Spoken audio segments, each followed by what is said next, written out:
لأن لا تنسى أن الإيرانيين ساندوا كل الجماعات التي تحاول أن تزيح حزب الديمقراطي الكردستاني، لأن الحزب الديمقراطي الكردستاني هو الخط الفاصل بين كرمانشاه وسنندج وسليمانية إلى أربيل، ثم إلى قامشلو والحسكة إلى الجماعات الكردية الماركسية في تركيا أو في سوريا.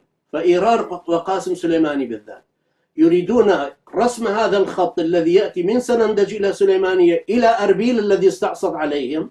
هم يريدون أن يزيحوا أربيل والحزب الديمقراطي الكردستاني عن طريقهم لكي تتوحد الجماعات اليسارية الكردية في السليمانية والحشد الشعبي، وكذلك الجماعات اليسارية اللادينية السورية وجماعة باكلكا في تركيا. هذه المجامع كلها تحاول أن تزيح الحزب الديمقراطي في طريقها في أربيل حتى تكون الخط هذا ويرسم الهلال الشيعي على المنطقة.